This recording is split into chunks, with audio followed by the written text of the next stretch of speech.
Hey guys, Coach Moore here. I'm going to talk about our slant board front squat or slant board goblet squat. First thing that we're going to talk about is a slant board. So this was a slant board that one of our coaches got off Amazon. He paid, I think 25 or 30 bucks for that. He got exactly what he paid for. I mean, it definitely does the job, but it's a little janky in the bottom position. You can see even with my thumbs, I can flex it a little bit.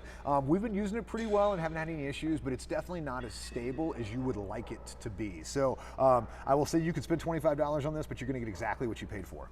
This is a setup that I just made right now with a 25-pound dumbbell and a 45-pound plate. And this guy's gonna come down, and then you're gonna feel that pressure right there, and it's basically the same position. It's pretty stable as long as you don't step on the outside of the plate, but same issue you have with this. So if you're in a pinch, this is definitely a quality setup. You're not going, I would not squat at crazy heavy weight, but for our purposes today, this works just fine.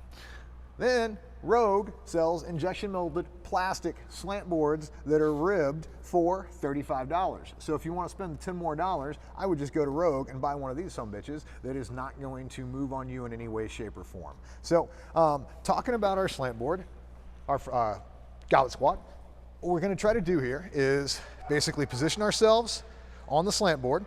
From here, goblet squat position with the weight in front, and then we're just bumping our hips back and pulling our butt all the way down to our heels until, kind of like that KOT front squat, we can feel as much of our hamstring on our calves as possible. From here, we're just gonna come right back up and then go right back down in that same position. We're in the bottom position. We're doing our best effort to grip the slant board with our feet, twist our knees out, and keep our heels pressed into the slant board along with our toes, and then come back up.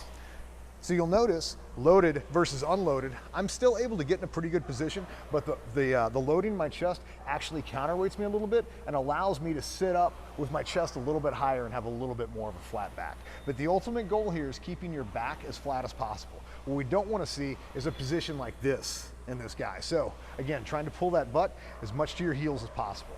Going into the front rack position, again, same thing. We're just gonna have a pair of kettlebells, lean them into our front rack position, glue our elbows to our ribs, and then again, coming down in our bottom position. You'll notice I'm even able to have a more upright torso with the pair of kettlebells because I've got a little bit more weight to counterweight and pull my hips all the way down, and come right back up.